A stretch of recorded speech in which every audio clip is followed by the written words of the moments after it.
पिछली बार जब मैं आया था कथा करने के लिए तो महादेव से बड़ा लड़के गया था। हमारे अभिषेक जी बैठे, उनको स्पष्ट पता है सारी बातें, क्योंकि जिस दिन कथा विश्राम हुई 80 घाट वाली, उस दिन रात्रि को ही हमको प्रस्थान करना था छत्तीसगढ़, और यहीं से ट्रेन थी।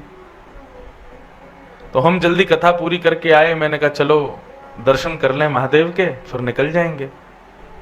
बाकी दिन तो बड़े आराम से सहजता से दर्शन हुए, लेकिन जिस दिन मुझे जाना था उस दिन मानो ऐसा होता है ना कि कोई प्रिय व्यक्ति हट करके बैठ जाए और मैं नहीं मिलूंगा ऐसी जिद करे, वैसी जिद महादेव की लग रही थी। कहीं से पुलिस वाले रोक दें, जान पहचान वाले पुलिस वाले जो 7 दिन से देख रहे थे कि आते हैं, वो भी उस दिन अपरिचित से लग रहे थे। यहां से नहीं वहां से आओ, वहां से नहीं वहां से जाओ। अभिषेक जी सब अपने लोगों को फोन करें, अधिकारियों को, कोई फोन नहीं उठाए, पुजारी जी कहते पते नहीं। और उस दिन इतने दौड़े हम लोग, पूरी काशी का जितना 7 दिन में चक्कर नहीं लगा उतने 1 घंटे में महादेव ने दौड़वा दिया। सारे द्वार देख लिए हमने विश्वनाथ मंदिर के, कितने द्वार हैं, हर द्वार से ये हो जाए यहां से नहीं वहां से आओ। देर बाद संघ में हमारे जो ब्राह्मण देवता थे वो बोले महाराज जी चलो, शायद महादेव की इच्छा नहीं है, चलो चलते हैं, ट्रेन का समय हो गया है। मंदिर परिसर में भीतर ही थे पर दर्शन नहीं हो रहे थे। बस शिखर को देखा तो पहले तो भाव आया, लेकिन प्रणाम करके जब मैं पुनश्च उठा तब क्रोध आया और मैंने कहा हमारे वृंदावन में आपको आने नहीं दिया था गोपियों ने। जब रास बिहार कर रहे थे ठाकुर जी, उस समय महादेव पधारे वृंदावन, लेकिन गोपियों ने प्रवेश नहीं करने दिया वृंदावन में। उस समय आप दुल्लर तिल्लर हो रहे थे गोपियों के चरणों में कि एक बार भीतर जान दो, श्याम सुंदर रास बिहार कर रहे हैं, न एक भीतर प्रवेश करन दो। गोपियां तस से मस नहीं हुई। आज पूरे विश्व का संहार देव गोपियों के चरणों में बैठा है कि भीतर प्रवेश करने दो। वे चाहे तो अपनी भ्रगुटी टेढ़ी कर दें, महाराज पूरा वृंदावन भूकंप ग्रस्त हो जाए, सब इधर उधर गिर जाएं, गोपियां तुरंत प्रवेश कर जाएं, लेकिन वहां भी महादेव सामर्थ्यहीन से दिख रहे हैं। गोपियों से याचना कर रहे हैं भीतर जाने दो ना, रास बिहार में मुझे भी रास करना है। तब गोपियों ने कहा गोपी रूप धारण करो तब प्रवेश मिलेगा। तब अन्नपूर्णा मैया पधारी और महादेव का श्रृंगार किया। बंधुओं, इस विषय में देखो, बाह्य रूप को गोपी नहीं कहते, मैं अपनी कथाओं में कहता ही हूं।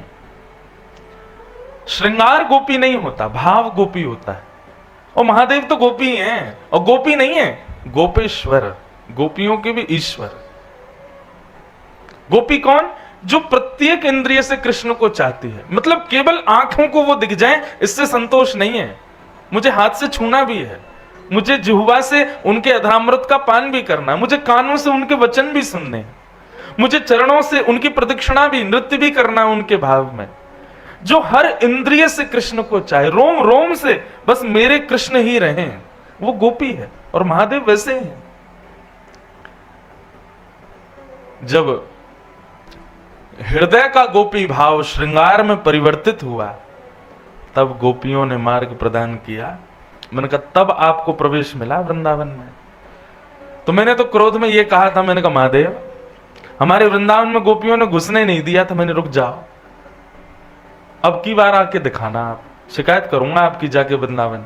मैंने कि एक ब्रजवासी गया, 7 दिन कथा सुनाई, अंतिम दिन प्रणाम करने के लिए गया तो महादेव ने दर्शन ही नहीं दिए। ठीक है ठीक है बाबा, आप क्या आई हो तुम वृंदावन, तुम्हें बताएंगे हम। अपनी थोड़ी ब्रज भाषा में, ब्रज के अल्लड़ भाव में महादेव को थोड़ा सा हमने कह दिया, बस इतना कहना ही हुआ। पता नहीं कहां से एक पुजारी जी आए, आके बोले अरे महाराज जी आप। मैंने कि जय हो, दर्शन हो गए? मैंने कि आज महादेव दर्शन नहीं दे रहे, इतरा रहे हैं ज्यादा ही। बोले अरे महाराज जी कैसे नहीं होंगे, चलो। तुरंत ले गए, एक क्षण भी नहीं हुआ, तुरंत ले जाके महादेव के सामने बैठा दिया, ले। मैंने प्रणाम करके कहा, मैंने कहा आज प्रार्थना नहीं डांट काम आई है, आज निवेदन नहीं शिकायत काम आई है। महादेव आपके चरणों में दंडवत प्रणाम करते हैं। आप सदा वृंदावन वास करो, ऐसा अभिलाषा रखते हैं। बस इसी भाव से महादेव को प्रणाम करके गए। तब से महादेव चित्त में विराज रहे हैं। वाराणसी काशी का कोई भी प्रसंग हो, कोई व्यक्ति ऐसा कह भी देता है ना, कभी कहीं मिलता है कि हम काशी से, पता नहीं क्यों मन होता है इसको हृदय से लगा लूं, एक बार इससे बैठ के 2 मिनट चर्चा तो करें। इतना प्रिय ये काशी हो गया।